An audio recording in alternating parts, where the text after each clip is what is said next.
Boa noite. Vamos voltar agora com o nosso novo módulo, as nossas aulas de psicopatologia. Há muito tempo atrás, segundo a história mitológica, um homem chamado Sísifo recebeu um castigo do deus dos deuses, um castigo de Zeus. Por Sísifo ter desobedecido, não ter sido fiel às leis e à lei de Zeus principalmente, ele recebeu o castigo de rolar uma pedra muito maior do que ele, muito mais pesada do que ele, e ele deveria rolar essa pedra por uma montanha, do sopé da montanha ao topo. E como essa montanha era muito inclinada pela lei da gravidade, em um determinado momento a pedra voltava e rolava para baixo. Mas Sísifo sabia que esse era o seu castigo e ele precisava rolar, na esperança de que em algum momento a pedra chegasse ao topo. E essa pedra nunca chegava. O mito de Sísifo, quando visto e analisado de uma forma mais dura ou talvez um pouco mais fria, nos traz um pouco da realidade vivida pelo portador do TOC. O TOC, o transtorno obsessivo compulsivo, é aquele processo onde a pessoa vive a repetição. Então, a todo momento, ela faz a mesma coisa na esperança de que em algum momento a angústia passe, a agonia diminua e ela possa então ter uma vida normal. Albert Camus faz uma análise interessante do mito de Sísifo, quando ele diz que a tragédia do mito de Sísifo é justamente o fato dele ser consciente do seu castigo. Ele sabe que o seu castigo é eterno e ele também sabe que talvez ele nunca consiga colocar aquela pedra no local. E essa também é a parte mais dolorosa às vezes quando convivemos ou tratamos o portador do TOC, porque ele sabe que de uma maneira ou de outra o seu transtorno ou os seus pensamentos ou tudo aquilo que ele sente é consciente para ele, apesar de que ele não consegue entender. Que tudo aquilo que, mesmo que pareça irracional, ele é imbuído a fazer, mesmo ele sabendo que não vai resultar no que ele espera no final. Então vamos falar hoje um pouco desse transtorno que há muito tempo já existe, já é estudado há muito tempo na própria psicologia, psiquiatria, mas que é pouco falado, é pouco discutido, as pessoas que possuem não falam, não compreendem, e que para os outros que tenham que conviver ou simplesmente entender o que acontece, é difícil também de compreender. Então, as características essenciais do transtorno obsessivo compulsivo são obsessões e ou compulsões recorrentes suficientemente graves a ponto de consumirem tempo, causarem sofrimento acentuado ou prejuízo significativo. Uma das coisas importantes no TOC é que ele não vai acontecer sempre com a obsessão e a compulsão. Então, quando a pessoa apresenta o pensamento obsessivo, ela também já pode estar desenvolvendo o transtorno. Então, pode acontecer só com a obsessão, só com a compulsão ou com os dois juntos. Normalmente, na maioria das vezes, os dois aparecem juntos, a obsessão e a compulsão. Então, as obsessões, psicologicamente falando, são pensamentos, ideias, imagens, palavras, frases, números ou impulsos que invadem a consciência de forma repetitiva e persistente, causando ansiedade, sofrimento, medo, angústia, culpa ou desprazer. A qualidade intrusiva e inadequada das obsessões é chamada ego-distônica. Bem, então vamos tentar entender o processo do TOC. Bem, as obsessões, e como deixei claro ali, em termos psicológicos e não em termos espirituais, como estamos acostumados a ouvir a palavra, são invasões na forma de pensar da pessoa. Então, quando a gente usa o termo ego-distônica, é porque a pessoa percebe que aquele pensamento vem dela, mas que não é o pensamento habitual dela. como se ela fosse invadida por uma ideia que muitas vezes para nós espíritas pode parecer uma ideia ou uma inteligência vinda de um outro, de um externo, de um espírito, mas que na verdade não é. Então essa pessoa é invadida por um pensamento, por uma frase, por uma ideia, por uma imagem, que como tem esse teor obsessivo, deixa a pessoa obcecada, presa àquela situação. Então eu vou tentar dar um exemplo. Imagine que uma pessoa, de repente, é tomada pela ideia de que os seus pais irão morrer.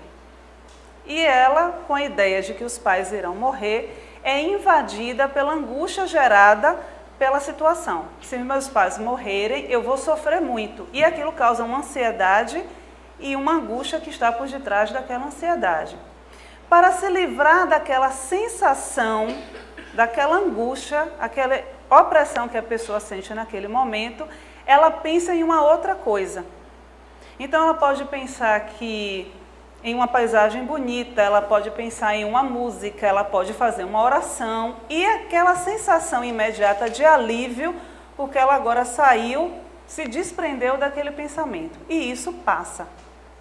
Mas se essa pessoa começa a ter essa ideia com uma frequência maior, ela começa então a associar que se eu penso em Deus, aquilo passa. Se eu faço uma prece, aquilo passa. Então isso pode começar então a desenvolver o processo da ritualização por conta do pensamento obsessivo. A ideia que invade e faz com que a pessoa acredite que seus pais vão morrer. Então, esse é o processo egodistônico, porque a pessoa, no seu normal, não pensaria que os seus pais morreriam. Então, a sensação, às vezes, quando a pessoa fala e vai descrever o que está sentindo, sempre é, eu não penso, mas o pensamento me pensa, como eu já ouvi algumas vezes. Mas a pessoa sabe, pela consciência que o transtorno traz, que não é uma ideia de fora, não é como no delírio esquizofrênico. É algo que vem de mim. Não precisa que tenha um estímulo externo, eu não vejo pessoas, eu não tenho o delírio propriamente dito. Mas aquilo me invade, é uma ideia que me invade. E que na maioria das vezes é ocasionado por um processo de ansiedade. Algum fator que dispara a ansiedade, a angústia chega e a pessoa então desenvolve um pensamento. Bem, Joana traz que aqueles indivíduos que são portadores de caráter obsessivo apresentam-se invariavelmente sistemáticos, impressionando pela rigidez do comportamento, inclusive para com eles próprios. E é muito interessante quando nós vamos pensando no transtorno e tentando compreender por que algumas pessoas vão desenvolver e outras não, é que algumas características da personalidade favorecem isso. Então, uma das coisas que impressiona muito no transtorno obsessivo-compulsivo é que as pessoas têm um caráter rígido. São pessoas que normalmente têm um perfil perfeccionista, né? Querem que tudo aconteça da forma que elas acreditam, são controladoras, são muito rígidas com o outro, consigo mesmas. Então isso vai fazendo com que, pensando no processo mesmo da ansiedade, se as coisas não acontecem do jeito que eu quero, ou se eu fico me antecipando para que algo não dê errado, essa pessoa pode muito bem ser invadida por pensamentos que façam ela acreditar que aquilo não vai acontecer como ela espera ou como ela imagina. E ela então se sinta impulsionada a ritualizar para garantir que as coisas vão acontecer como ela quer. Há muito tempo atrás, no começo logo dos estudos do transtorno do TOC, ele era conhecido como a doença da dúvida, porque a principal característica do TOC é a dúvida. Então, o portador do TOC duvida de si mesmo, ele sempre vai ter dúvida de que fez aquilo que era para ser feito. Por isso que a compulsão aparece muitas vezes na ritualização de verificação. Eu tenho que verificar, eu tenho que fazer de novo, eu tenho que olhar de novo, mesmo sabendo que a lógica me diz que eu fiz aquilo. As compulsões ou rituais são comportamentos ou atos mentais voluntários e repetitivos que o portador do TOC recorre para minimizar o sofrimento e ou reduzir a ansiedade do momento. É muito importante perceber que é voluntário. Então não é algo que a pessoa faz sem nenhuma consciência do que se está fazendo. Ela vai escolher de alguma forma o ritual que ela vai fazer, que ela vai repetir, para minimizar a angústia, a ansiedade, o sofrimento e o medo que aquele pensamento intrusivo chegou e trouxe para ela. Então o que a gente começa a perceber, bem, a pessoa pode desenvolver os pensamentos, né, ter a obsessão, então aquele pensamento egodistônico chega e eu controle isso de alguma forma, dependendo do grau de ansiedade e de angústia que ele me provoque, sem precisar ritualizá-los. Então, às vezes eu troco de pensamento, trago uma música para a cabeça e aquilo ameniza.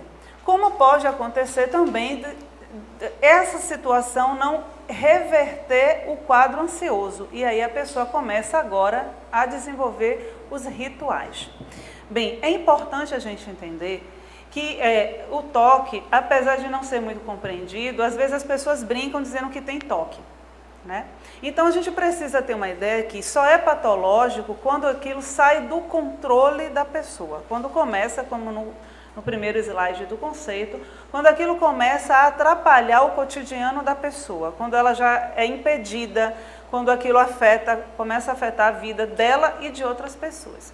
Então, às vezes, as pessoas pensam, por exemplo, nós mulheres, antes de sair de casa, vamos verificar se as janelas estão fechadas, se o gás, né, quem tem botijão de gás em casa está desligado, se a porta está trancada. Isso não é toque, se você faz uma vez. Se você começa a fazer isso, muito repetido, no mesmo momento, isso já é um ponto de preocupação. Mas se eu vou e verifico, se eu levanto à noite e vejo se está tudo trancado, se as crianças estão dormindo, não é toque. Agora, se eu levanto durante a noite 10, 5, 20 vezes, então eu preciso realmente observar se eu não estou entrando num quadro de ansiedade muito intenso e desenvolvendo um ritual para minimizar a minha ansiedade. Então, todos nós, inconscientemente, criamos um comportamento ritualizado para afastar as forças negras e nebulosas. Quando os nossos rituais não funcionam, nossa angústia aumenta.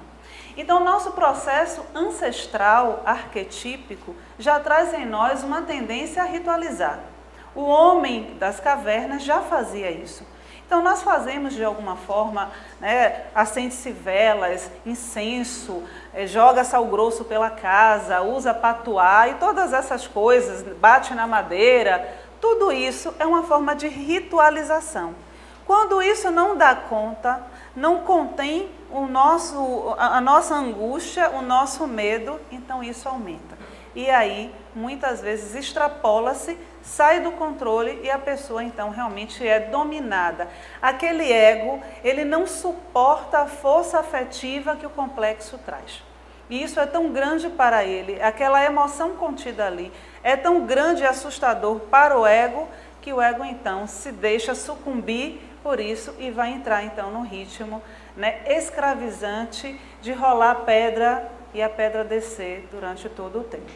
Então, a atividade compulsiva, nos traz Joana, apresenta-se como incoercível necessidade de ações repetidas. Desde o simples ato de traçar linhas e desenhos em papel, e às vezes a pessoa está sempre fazendo o mesmo desenho, está conversando e está ali sempre fazendo um desenho no papel, enquanto conversa ou não, em contar lâmpadas ou cadeiras no auditório que parecem sem sentido, mas não conseguem ser evitados, incidindo-se sempre na mesma atividade. Então, o que nós vamos vendo aqui agora, com o que a mentora nos traz, é que a compulsão vai trazer o processo de repetição. Então, como a gente sempre precisa entender a doença como um símbolo de uma angústia maior, como Jung já nos dizia, a doença é uma forma da psique se arrumar de novo. Então, se eu consigo perceber o símbolo que está por detrás da doença, eu começo a entender, ou pelo menos a buscar, a solução disso. Então, o toque, ela tem uma característica fundamental, ela mantém a pessoa fazendo a mesma coisa.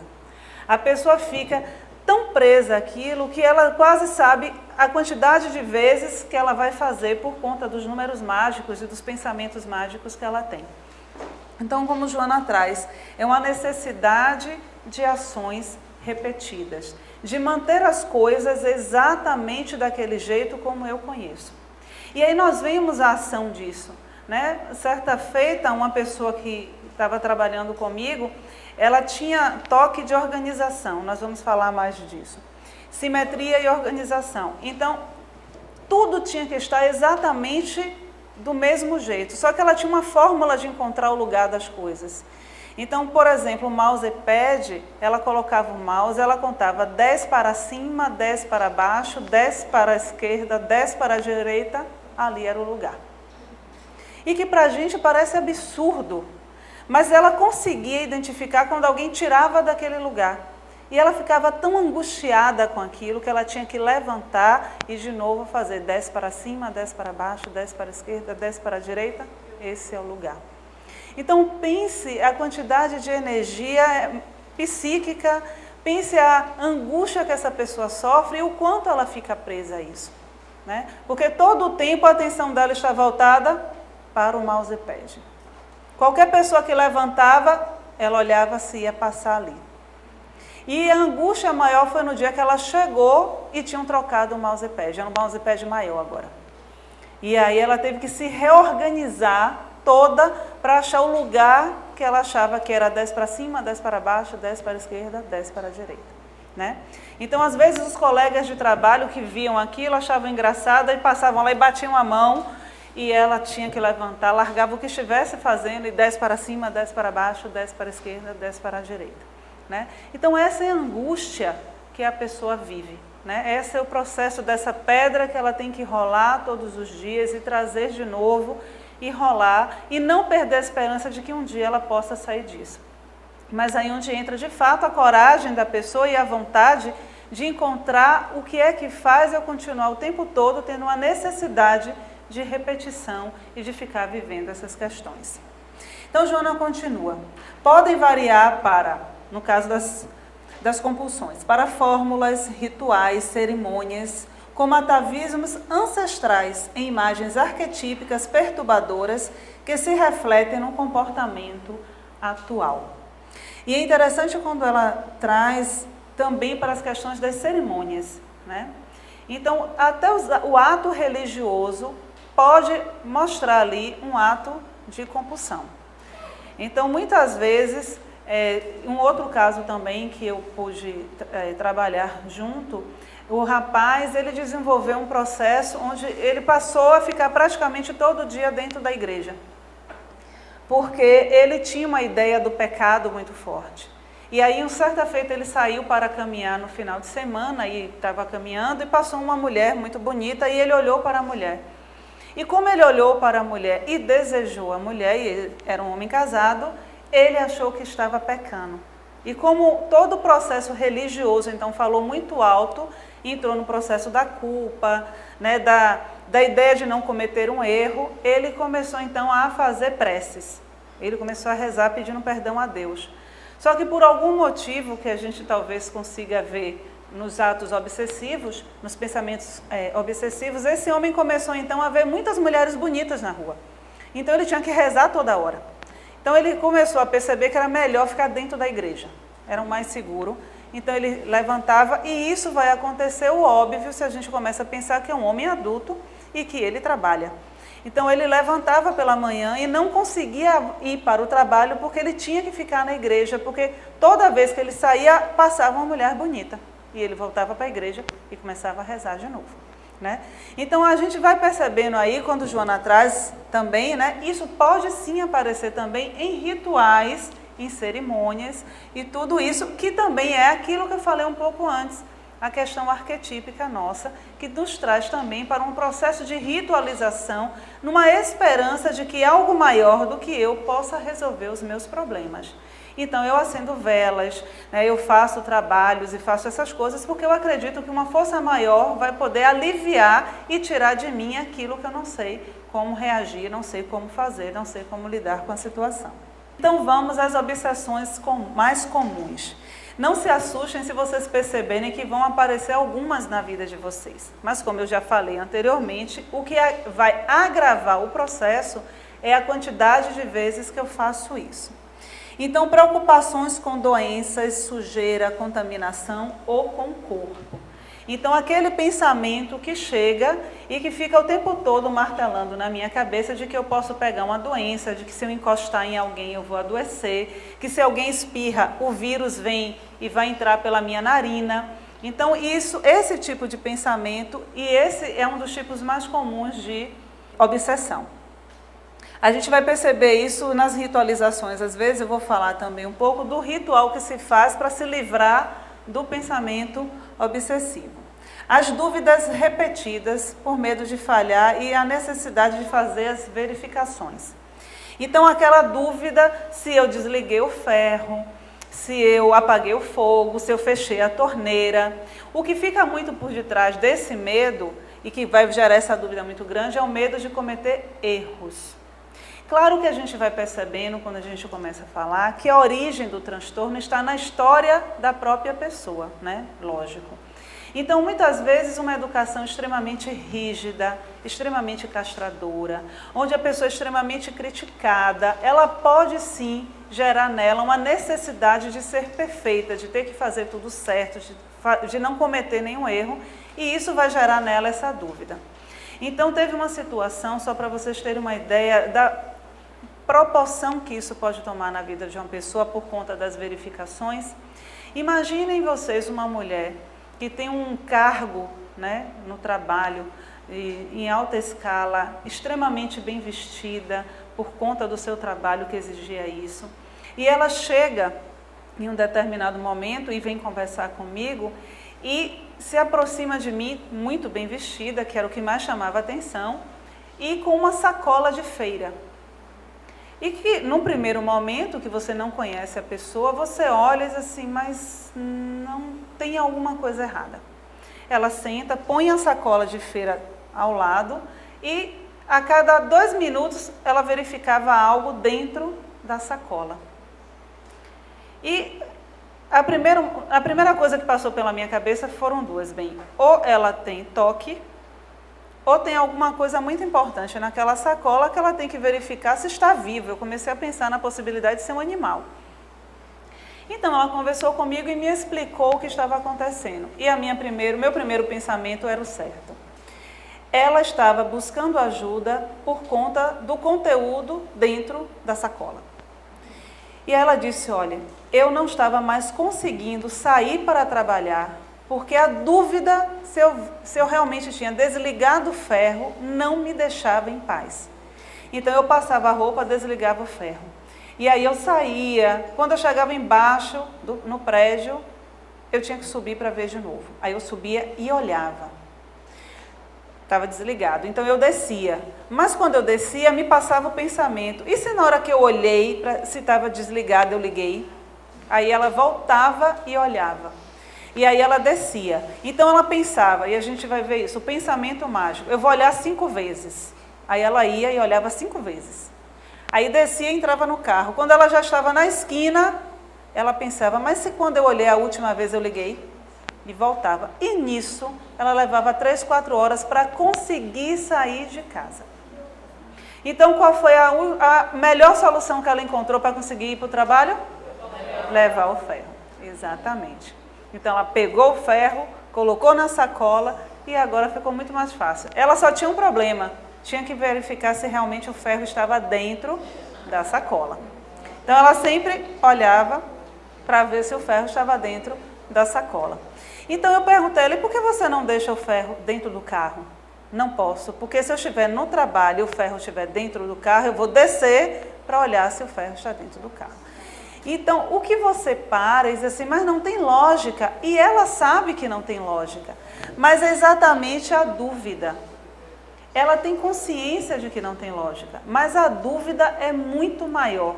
Então, aquilo toma o ego de uma forma que a consciência, vamos dizer, a nossa racionalidade não funciona, porque a angústia gerada, e aí o que é que ela vai dizer? Só de pensar que o ferro pode estar ligado, dar um curto, pegar fogo no prédio e as pessoas morrerem por minha causa, eu não consigo sair. Então, esse é o processo que vai prendendo a pessoa na questão da dúvida. Outro ponto de obsessões também é o sexo ou obscenidades, que é um pensamento também que muitas vezes invade a cabeça e a pessoa se pune por isso. Então, como é que isso às vezes aparece? Às vezes aparece a ideia de que você vai fazer algo com uma criança, ou imagens associadas a santos, que é muito comum no toque. A pessoa imagina cenas de sexo ou cenas obscenas com imagens sagradas. E como isso traz a culpa e o pecado, a pessoa então entra no processo de ritualização com rezas ou com outras formas para poder minimizar aquele processo. Impulsos ou pensamentos de ferir, insultar ou agredir outras pessoas. Então a pessoa acha que ela vai fazer mal a uma outra pessoa. O portador do toque não faz. Na verdade, o que ele sente é medo de fazer. Ele não tem o impulso de fazer, é o medo de fazer. Então, muitas vezes, mães, por exemplo, são acometidas disso. Então, elas acreditam que vão fazer mal aos filhos e começam a não querer cuidar dos filhos. Porque, assim como na ansiedade que nós já vimos, o toque traz um movimento evitativo. Então, muitas vezes, o pensamento obsessivo faz com que eu evite fazer as coisas. Então, em vez de ritualizar, eu evito. Então, como eu tenho um impulso de que eu vou maltratar o meu filho, eu evito cuidar dele. Como eu acho que eu vou agredir o meu marido, eu evito me aproximar dele. Então, vai ter também um movimento evitativo que já aparece na ansiedade e quando isso vai se agravando, a gente também começa a ver isso no toque. Simetria, perfeição, exatidão, alinhamento. Esse é o campeão. Esse é normalmente o mais comum e o que aparece mais. Então a pessoa ajeita o tapete, aí está em um lugar que o quadro está torto, não consegue prestar atenção em mais nada porque o quadro está torto, aí tem que ajeitar o quadro, as coisas precisam estar arrumadas daquele jeito, daquela maneira, não consegue, não se sentem bem. Não é só uma questão estética, né, do lugar não estar arrumado, é porque ela não se sente bem, ela se sente desarrumada naquele ambiente. Normalmente o que eu percebo, pelo menos na minha experiência, é que nem sempre é no ambiente de outra pessoa, é no ambiente dela. Se uma pessoa às vezes chega em um ambiente que não está organizado, mas não é o ambiente dela, ela não fica tão incomodada como ela fica se for o ambiente dela. Então, naquele lugar que é dela, ela consegue, né, manter isso em uma ordem. Claro que quando é de simetria, uma lixa, se a pessoa está em pé, às vezes com o cinto torto, a pessoa não consegue mais prestar atenção em nada, está prestando atenção no cinto que está fora da ordem, porque a questão ali é com a ordem. Necessidade de arrumar as coisas em uma determinada ordem. A gente vê isso na infância, as crianças brincam de arrumar as coisas em ordem. Mas às vezes, no processo obsessivo, para que a pessoa calme e diminua a sua ansiedade, ela precisa arrumar as coisas em uma determinada ordem, de tamanho, alfabética, numérica, né, por cores. Então, arruma o armário por cor, e aí se alguém mexe, tem todo aquele processo de angústia, de sofrimento, mas que isso dá uma sensação de que diminui a angústia. Só que o problema é que, como aparece a dúvida sempre, então se você tem, por exemplo, você arruma sua gaveta por ordem de cor, e alguém chega lá e mexe, você não se controla e tem que ir lá e verificar todo o armário de novo. O de religião, que como eu já falei um pouco antes, o pecado, culpa, escrúpulos, sacrilégios ou blasfêmias, e o pensamento mágico. Esse pensamento mágico é interessante porque a maioria das pessoas tem esse, né, e não se dá conta. Então são números especiais, cores, datas e horários. Então, o que é isso? No toque, a pessoa, como eu falei no caso anterior, ela pensa que tem que olhar 5 vezes. De onde ela tirou esses 5, não se sabe. É um número mágico. Certa feita, uma pessoa ficou 16 horas dentro do elevador, subindo e descendo, porque ela só podia sair do elevador se quando a porta abrisse, uma pessoa de blusa azul estivesse do lado de fora. Porque se não tivesse a pessoa de blusa azul, ela, quando passasse pela porta do elevador, o elevador ia descer e ela ia morrer.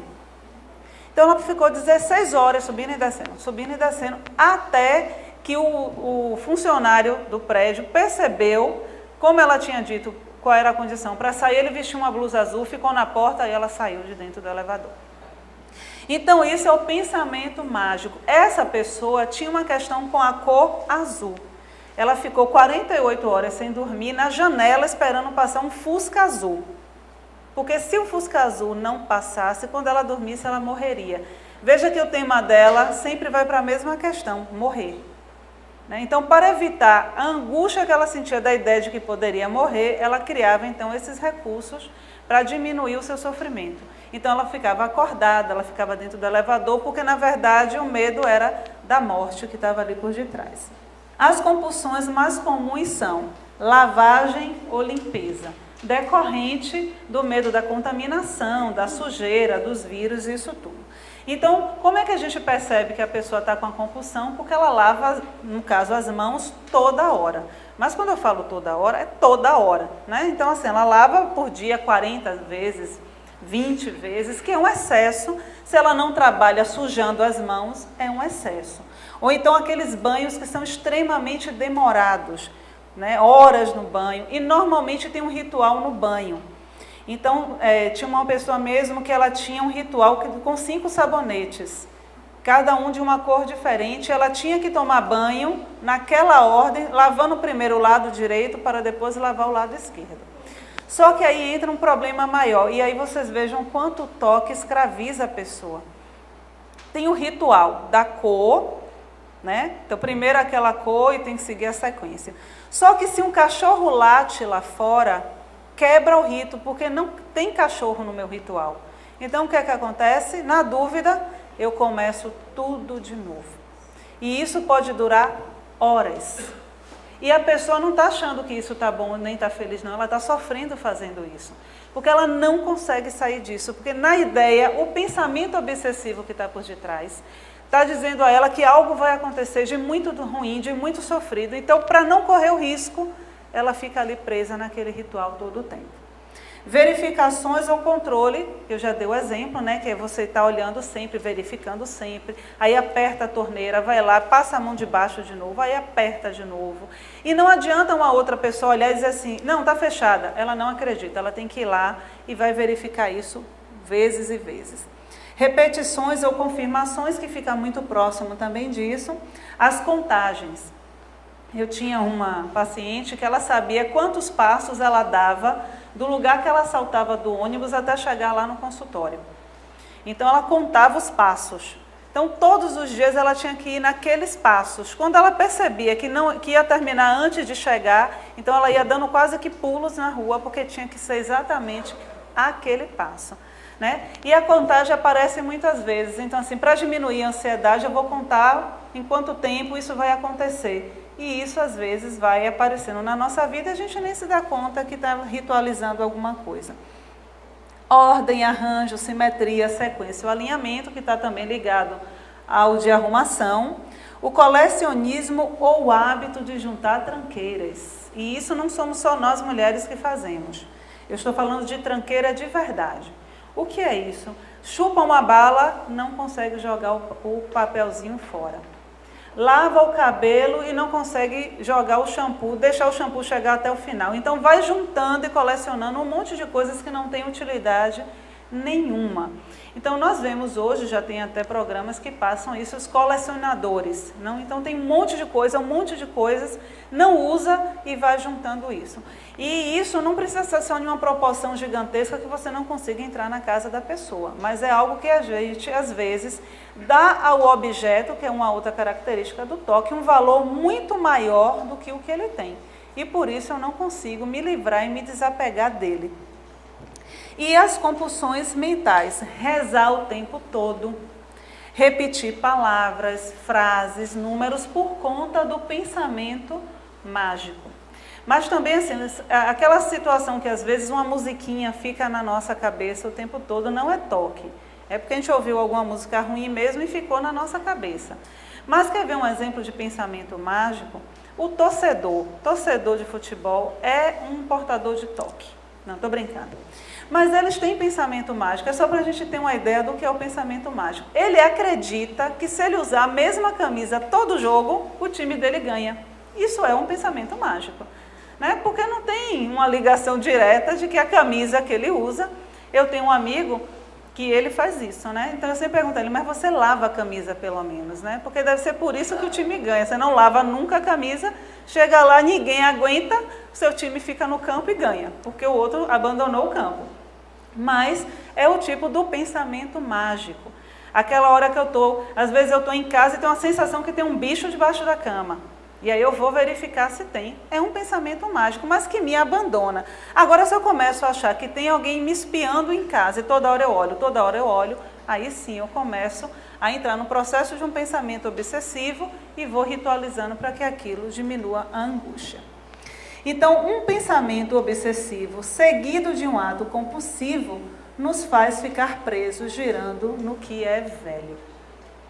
E é interessante o que James Hollis nos traz, porque esse é o ponto principal para se trabalhar o toque, né? Apesar de muitas vezes parecer algo cômico quando se fala, mas quando você está preso em um processo desse, sempre tem algo muito antigo que absorveu tanto da sua personalidade, absorveu tanto da sua energia, que você precisa se livrar disso. Só que isso é muito maior ainda, mais forte do que você.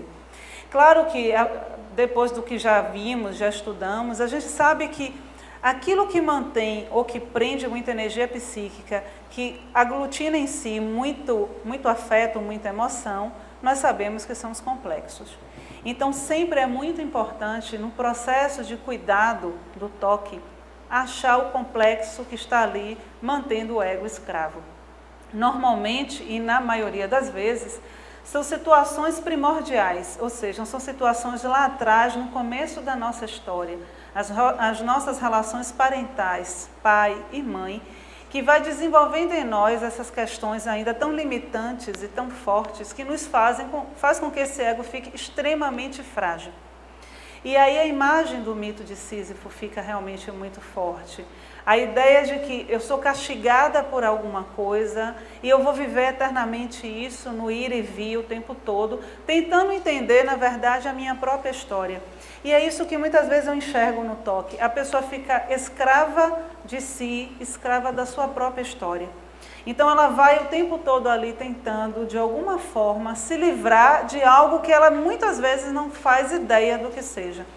Mesmo que seja algo que aparentemente, para os familiares principalmente, aquilo não me causa nenhuma agonia. Não, é tranquilo, a casa fica sempre arrumada. Mas e como é isso por dentro da pessoa?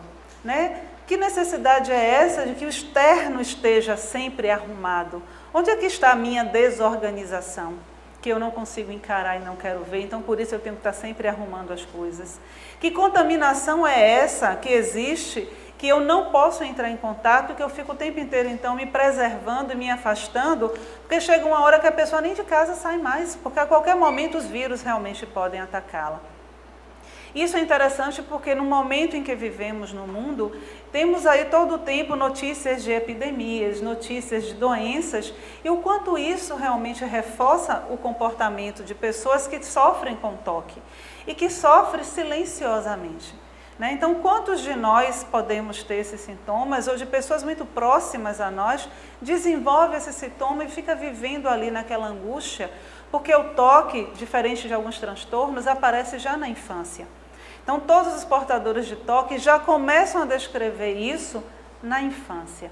Né? E hoje, com o avanço dos estudos, já se sabe que o toque não é só o pensamento obsessivo e a ritualização, o descontrole do impulso. Tem outras coisas, outros transtornos que a gente já começa a perceber hoje, que também entram como, vamos dizer, filhos desse transtorno, que na verdade é o processo de ansiedade que se entra, que é muito grande, né? Muita rigidez. Às vezes se cobra tanto das crianças, se cobra tanto das pessoas, que ela entra e de fato começa a acreditar que ela tem que ser perfeita. E nessa ânsia e nessa crença tão forte de ser perfeita, ela não admite o erro. Então ela vai realmente entrar num processo de ritualizar e de se punir. E nós vemos às vezes no roer as unhas uma pista para o toque. Né? Porque ali tem todo um processo de fato de um pensamento que vem e que ela não dá conta e que roer a unha vai aliviar a sua angústia. Então o ideal, Joana nos traz, portanto, que sejam tomadas providências para que as referidas terapêuticas psicológica, espiritual e psiquiátrica sejam utilizadas, a fim de facultar ao paciente a sua recuperação. E é muito interessante porque termino vendo isso com uma frequência muito grande, por conta do pensamento egodistônico, as pessoas acham que estão vivendo um processo obsessivo e vão cuidar só e unicamente da questão espiritual e continua tendo sintoma.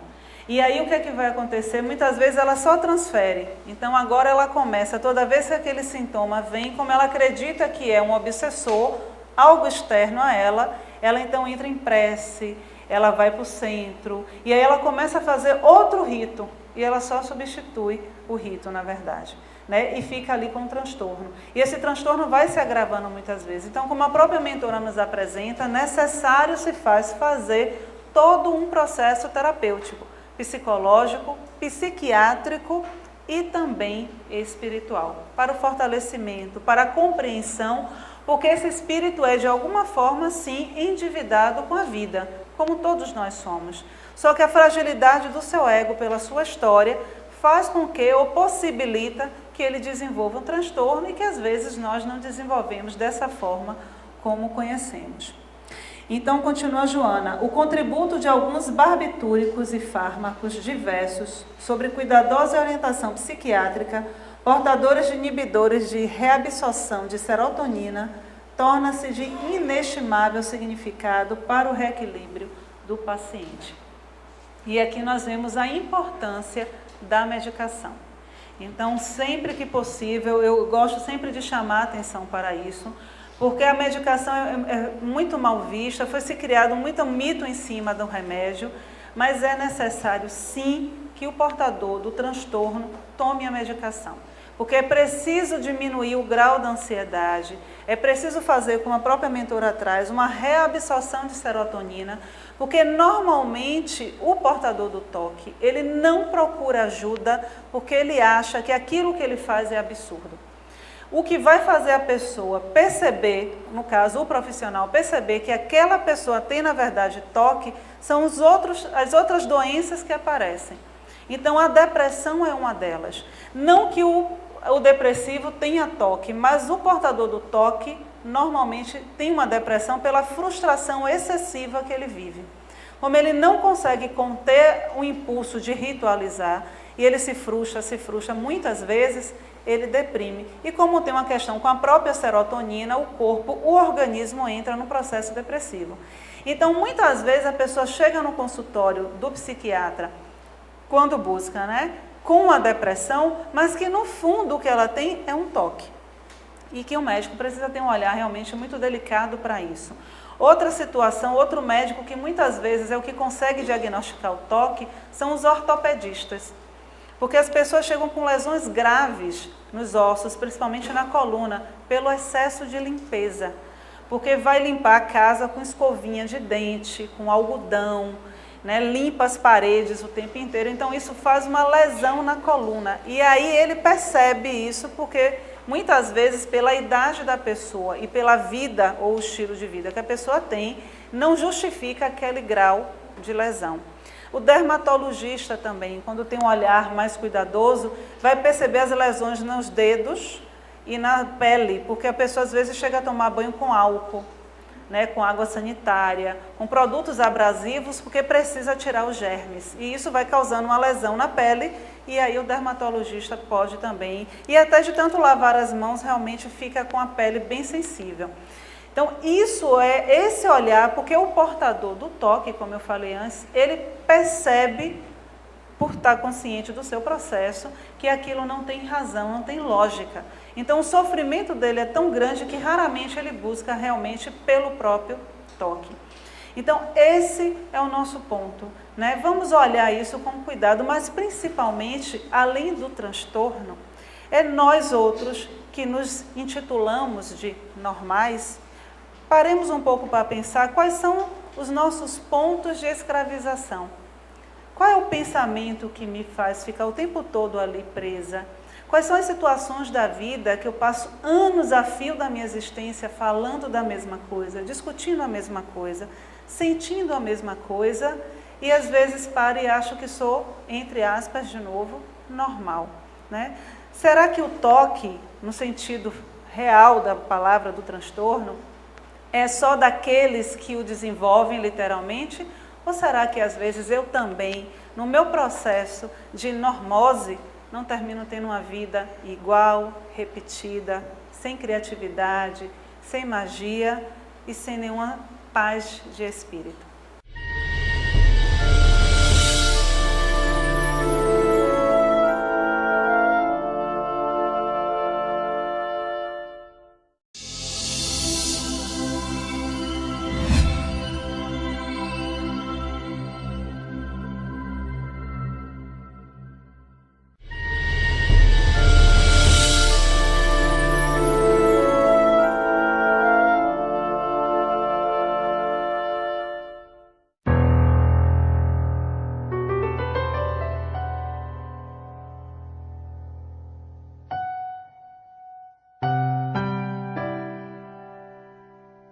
Boa noite, vamos voltar agora com o nosso novo módulo, as nossas aulas de psicopatologia. Há muito tempo atrás, segundo a história mitológica, um homem chamado Sísifo recebeu um castigo do deus dos deuses, um castigo de Zeus. Por Sísifo ter desobedecido, não ter sido fiel, sabendo que não vai resultar no que ele espera no final.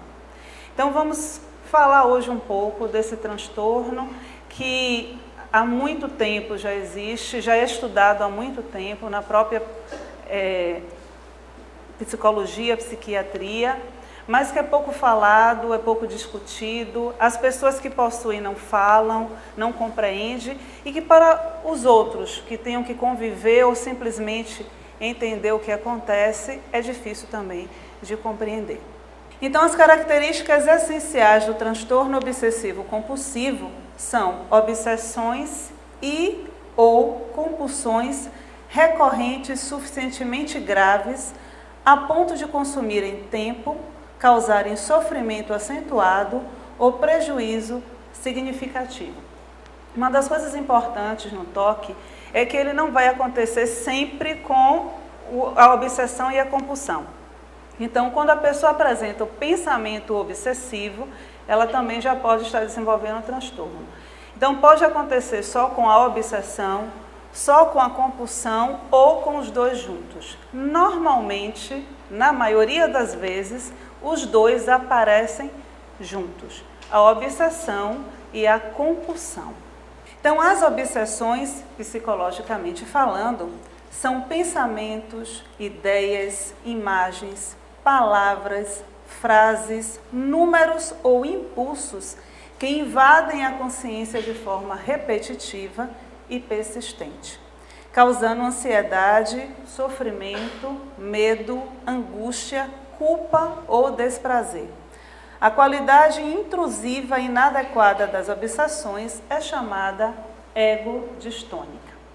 Bem, então vamos tentar entender o processo do toque. As leis, e a lei de Zeus principalmente, ele recebeu o castigo de rolar uma pedra muito maior do que ele, muito mais pesada do que ele, e ele deveria rolar essa pedra por uma montanha, do sopé da montanha ao topo. E como essa montanha era muito inclinada pela lei da gravidade, em um determinado momento a pedra voltava e rolava para baixo. Mas Sísifo sabia que esse era o seu castigo e ele precisava rolar, na esperança de que em algum momento a pedra chegasse ao topo. E essa pedra nunca chegava. O mito de Sísifo, quando visto e analisado de uma forma mais dura ou talvez um pouco mais fria, nos traz um pouco da realidade vivida pelo portador do toque. O toque, o transtorno obsessivo compulsivo, é aquele processo onde a pessoa vive a repetição. Então, a todo momento, ela faz a mesma coisa na esperança de que em algum momento a angústia passe, a agonia diminua e ela possa então ter uma vida normal. Albert Camus faz uma análise interessante do mito de Sísifo, quando ele diz que a tragédia do mito de Sísifo é justamente o fato dele ser consciente do seu castigo. Ele sabe que o seu castigo é eterno e ele também sabe que talvez ele nunca consiga colocar aquela pedra no local. E essa também é a parte mais dolorosa, às vezes, quando convivemos ou tratamos o portador do toque, porque ele sabe que de uma maneira ou de outra, o seu transtorno, ou os seus pensamentos, ou tudo aquilo que ele sente, é consciente para ele, apesar de que ele não consegue entender. Que tudo aquilo que, mesmo que pareça irracional, ele é imbuído a fazer, mesmo ele